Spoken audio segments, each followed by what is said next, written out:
다윗의 아들 이스라엘 왕 솔로몬의 잠언이라.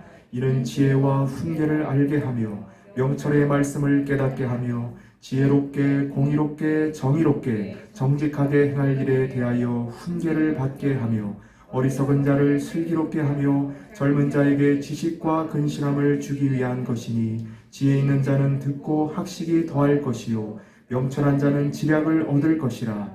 잠언과 비유와 지혜 있는 자의 말과 그 오묘한 말을 깨달으리라. 여호와를 경외하는 것이 지식의 근본이거늘 미련한 자는 지혜와 훈계를 멸시하느니라. 아멘.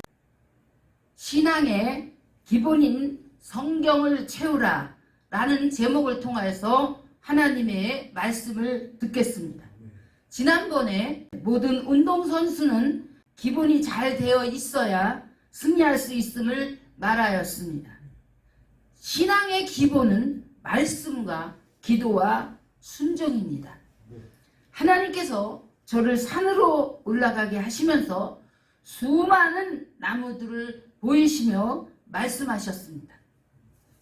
한 그루의 나무가 온갖 비바람과 세찬 눈보라 속에서도 쓰러지지 않는 제목으로 자라도록 나는 비와 햇빛과 바람을 보내서 키운다 하셨습니다.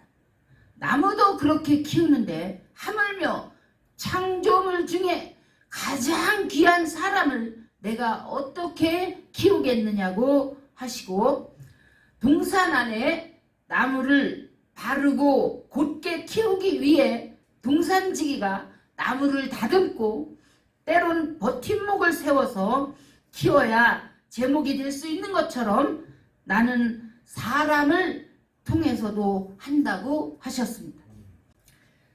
나무가 거목이 되기 위해서는 물이 있는 시냇가에 뿌리를 잘 내려야 합니다.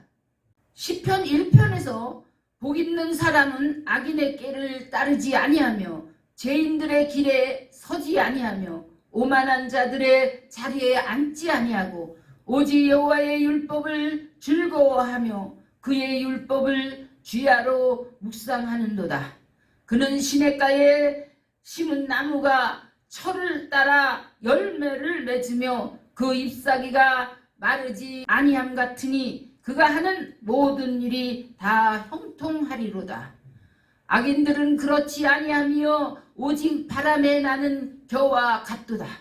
그러므로 악인들은 심판을 견디지 못하며 죄인들이 의인들의 모임에 들지 못하리로다. 무릇 의인들의 길은 여호와께서 인정하시나 악인들의 길은 망하리로다 하신 것처럼 하나님의 제목이 되기 위해서는 성경 말씀 위에 뿌리를 내려야 한다는 것입니다. 저는 주님을 처음 만났을 때 하나님이 어떤 분인지 몰라서 답답해하면서 하나님은 누구십니까? 어떻게 살아야 하나님과 마음이 합한 자가 되는 것입니까? 하며 기도하였습니다. 또한 찬송으로 답답함을 호소하였습니다.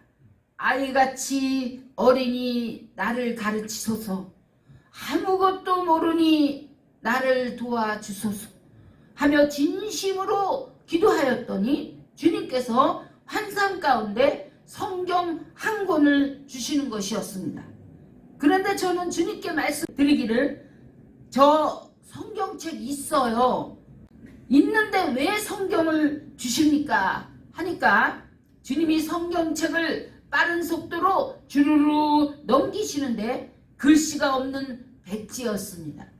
그러면서 성령께서 성경을 읽어라 하셨습니다. 그래서 하나님께 이 두꺼운 성경을 어떻게 다 읽어요? 하니까 너는 내가 누구인 것을 알게 될 것이니 읽어라 하셔서 창세기부터 읽기 시작하였습니다. 그리고 기도하는 중에 필레몬서를 읽어라 하셨는데 제가 얼마나 성경을 모르면 하나님 빌레몬서는 없어요. 빌립보서지요. 발음을 똑바로 하셔야죠. 하니까 그래도 주님은 빌레몬서라고 하시는 것이었습니다.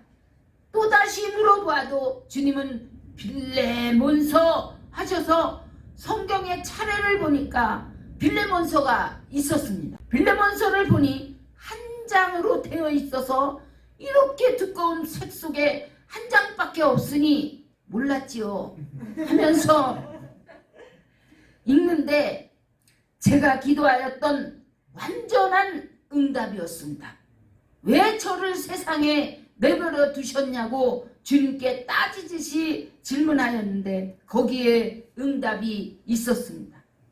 내가 너를 세상에 잠시 두었던 것은 세상이 그렇다는 것을 알고 내 옆에 영원히 머물러 두기 위함이며 예전에는 내가 무익하였으나 이제는 유익한 자가 되었으니 너에게 무엇을 어떻게 하라고 할 수 있으나 그것이 억지같이 되지 않고 자유로하게 함으로 너는 오직 기도와 간구로 내 처소를 준비하라. 내가 너에게 들어가 더불어 먹고 살기를 위함이라 는 말씀으로 저에게 응답하셨습니다. 너무나도 놀랍고 신기하였습니다. 학개서를 통하여 말씀하신데 저의 삶을 살펴보니 정말 구멍 뚫린 전대에 놓는 것 같이 다 날아간 삶이었습니다. 그렇게 된 이유는 저의 삶에만 관심이 있었고 하나님의 나라를 세우는 것은 생각지도 못했기 때문입니다. 이것을 깨닫고 진정한 회개를 하였습니다. 이제는 먼저 하나님의 나라를 세우는 일을 할 것을 결단하고 주님께 고백하였습니다. 또한 신명기 28장을 통하여 하나님의 말씀과 명령과 규례를 지키는 것이 순종이고 거역한 삶은 어떻게 되는지를 깨닫게 하셨습니다. 왜 이 말씀을 누가 가르쳐주지 않았는가 너무나도 안타까웠습니다. 어느 날은 기도한 후 쉬고 있는데 성령 하나님께서 아가 하셨습니다. 이게 무슨 소리인가 생각하는데 또다시 아가 하셔서 아니 내가 아가라는 건가? 내가 아기 같다는 것인가? 생각하며 그냥 성경을 보려고 성경을 탁 폈는데 아가가 성경에 있었습니다. 신기하고 놀라웠습니다. 그리고 아가서를 통하여 하나님의 사랑이 느껴지며 이토록 사랑한 그 사랑을 몰라주고 살아온 세월 동안 얼마나 나를 기다렸는가. 애타게 기다려오셨던 하나님의 사랑에 눈물이 터져 나왔습니다. 이제는 이 사랑에서 떠나지 않으리라 다짐하며 결단하였습니다. 그리고 복음서에서는 예수님의 십자가 사랑이 무엇인지 깨달아지며 이 죄인을 사랑하신 그 사랑에 압도되었습니다. 세상에 무엇과도 바꿀 수 없는 사랑이었습니다. 그 사랑에 탄복하며 증거자로 살기로 작정하게 되었습니다. 성경 말씀은 하나님의 입으로 나오는 말씀을 생중계하는 방송과도 같았습니다. 더욱 깊게 높게 넓게 열어지면서 성경을 사랑하며 하나님을 사랑하게 되었습니다. 하나님의 말씀이 꿀송이보다 더 달다고 하는 그 말씀 자체였습니다. 또한 성경을 통하여 하나님은 완전한 공의로 통치하신다는 것을 알게 되었고 성경은 완전한 하나님의 법전이며 완전한 의학이며 완전한 왕조실록이었습니다. 인간의 생명과 사망과 화와 복을 홀로 주관하시며 모든 교회와 나라와 민족과 세계를 하나님의 권능으로 통치하시는 하나님이셨습니다. 또한 인류 역사의 역사책이며 영원한 하나님의 나라가 들어있었습니다. 눈에 보이는 세계만이 아니라 영의 세계, 영원한 하나님께 하나님께서 준비한 그 나라와 그 세계와 사후 세계까지 설명하고 가르쳐 주셨습니다. 인간이 어디로부터 와서 어디로 가는지 정확하게 길을 제시하시고 있습니다. 성경은 사람을 의로 교육하기에 참된 교과서이며 살아계신 하나님의 입에서 나오는 말씀이었습니다. 저는 성경이 너무나 좋아서 머리 위에 가슴 위에 올려놓고 살았습니다. 그리고 들어가라 이러며 살게 되었습니다.